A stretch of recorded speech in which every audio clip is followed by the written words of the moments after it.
پوچھا گیا ہے کہ کشف کیا ہے؟ کشف جو ہے وہ کھولنے کو کہتے ہیں، پردہ اٹھانے کو کشف کہتے ہیں، اور یہ علم کی حصول کا ایک ذریعہ ہے۔ دیکھیں، علم کے حصول کی خواص خمسہ ہے، 5 چیزیں۔ مثلا اگر آپ کہیں گے کہ حواس خمسہ میں سے سونگھنے کا، چکھنے کا، دیکھنے کا، سننے کا، مس کرنے کا، یہ جو 5 حواس ہے، اس پر ہم کسی چیز کو سمجھ لیتے ہیں، جان لیتے ہیں۔ ٹیسٹ معلوم کرنا ہو تو چکھتے ہیں، اس کی خوشبو لینی ہو تو پھر سونگھتے ہیں، سننے والی چیز ہو تو ہم سن لیتے ہیں، دیکھنے والی چیز ہو تو دیکھ لیتے ہیں، ٹھوس چیز ہو تو اسے ٹچ کر کے، مسا کر کے ہم اسے ٹچ کر سکتے ہیں۔ اچھا، یہ جو کشف ہے نا، یہ ان 5 چیزوں کے علاوہ بھی حصول علم کا ایک ذریعہ ہے، کہ اس میں سے نہ تو تمہارے حواس خمسہ یعنی تمہارے سونگھنے کا، چکھنے کا، دیکھنے کا، سننے کا اور ٹچ کرنے کے حس کوئی کام نہیں آتا، بلکہ یہ جسٹ آپ کے لیے تخیلات کے ذریعے اور صفائے نفسی کی اور لطافت نفسی کی وجہ سے وہ پردے جو ہے وہ کھل جاتے ہیں۔ تمہارے اور اس ڈسٹنس کے درمیان، اس فاصلے کے درمیان جتنا بھی فاصلہ ہوتا ہے وہ سمٹ جاتا ہے اور آپ کو کوئی چیز دکھائی دیتا ہے، اس کو کہتے ہیں کشف۔ اچھا، ایک ہوتا ہے فراست، ایک ہوتا ہے حدث، ایک ہوتا ہے کشف، ایک ہوتا ہے الہام، ایک ہوتا ہے وحی۔ یہ 5 بھی حواس ہیں۔ تو فراست سے بھی بہت ساری چیزیں دکھائی دے سکتی ہے، لیکن فراست میں بھی اتقوا فراست المؤمن فإنہ ینظر بنور اللہ، مومن کے فراست سے ڈرو۔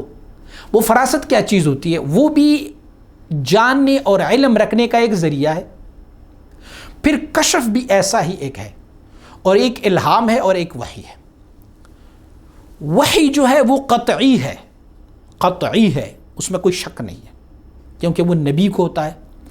الہام جو ہے اس میں بھی بہت حد تک صحت کا دار و مدار ہو سکتا ہے، لیکن کشف جو ہے وہ ظنی ہے، گمانی ہے، میں بھی ہو سکتا ہے کہ آپ کا کشف غلط ہو جائے۔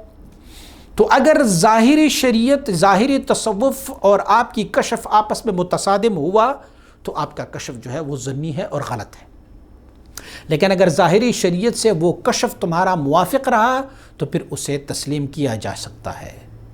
پھر کشف میں جو ہے کئی کشوف ہوتے ہیں، اس میں سے ایک کشف القبور ہوتا ہے، کشف الصدور ہوتا ہے، اور کبھی جو ہے یہ کشف جو ہے نا وہ ہمارے تخیلات کے ساتھ بھی ریلیٹڈ ہوتا ہے۔ مثلا ایک بندے نے سوچا اور سوچتے سوچتے وہ اچانک وہ مراقبے میں چلے گئے، تو جو ان کی تخیلات میں تھا وہ مشکل شکل میں ان کو نظر آ بھی جاتے ہیں۔ مجد الفسانی رحمۃ اللہ تعالی نے ایک بیماری کا ذکر فرمایا، فرماتے یہ والی بیماری ہے مالی خولیا کے نام پر۔ مالی خولیا کی وہ بیماری جو ہے نا، وہ اور کشف اکثر و بیشتر آپس میں مکس ہو جاتے ہیں۔ کئی لوگوں کو مالی خولیا کی بیماری ہوتی ہے۔ مالی خولیا کی بیماری یہ ہوتی ہے کہ ان کو ان کی تخیلات متشکل شکل میں نظر آتے ہیں۔ سوچا، جیسے ہم سونے سے پہلے سوچتے ہیں، سونے سے پہلے ہم نے سوچا اور پھر ہم سو گئے تو خواب میں ہمیں وہ چیز جو ہے نا وہ ہماری سوچ کبھی کبھار دکھائی دیتے ہیں۔ تو مجد رحمۃ اللہ تعالی فرماتے ہیں مالی خولیا کے جو بیمار ہوتے ہیں نا وہ بھی اکثر و بیشتر یہی سوچتے رہتے ہیں، اور ان کا سوچ جو ہے وہ متخیل شکل میں ان کے ساتھ ہوتا ہے۔ لیکن کشف کی صحت کا دار و مدار شریعت کے مطابق ہے۔ اگر شریعت کے موافق کشف ہوئی تو پھر ان کو ہم صحیح جانیں گے، ہم کہیں گے کہ یہ بالکل ٹھیک ہے آپ کا، اور اگر نہ کشف جو ہے وہ شریعت سے متصادم ہوا، شریعت کے برخلاف ہوا، تو یہ کشف مردود ہے، یہ شیطانی کشف ہے، رحمانی نہیں ہے۔ آپ دیکھیں گے فلاسفہ یونان یا براہم ہند کی، انڈیا کے جو برہمن ہوتے ہیں، ہندوؤں کے برہم ہوتے ہیں، وہ بھی بڑی مکاشفات کرتے ہیں، لیکن ان کا کیا ہوتا ہے؟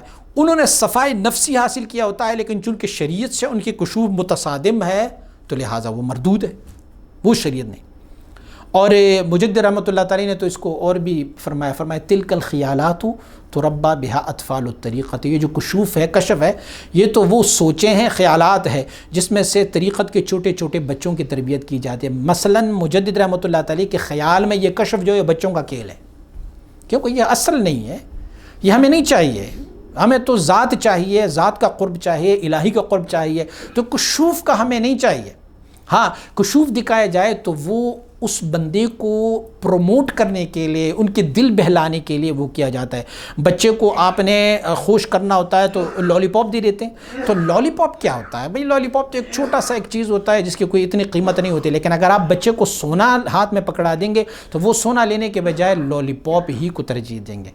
تو مجدد رحمۃ اللہ تعالی نے فرمایا تلک الخیالات، یہ وہ خیالات ہے تربا بہا اطفال الطریقت، جس کی وجہ سے طریقت کے چھوٹے بچوں کی تربیت کی جاتی ہے۔ لہٰذا یہ ہے کشوف۔ زیادہ اگر آپ ڈیٹیل میں جانا چاہیں گے تو مجدد رحمۃ اللہ تعالی کے مکتوبات شریف کو پڑھیں، اس میں آپ کو بہت ڈیٹیل سے تفصیل ملتی جائے گی۔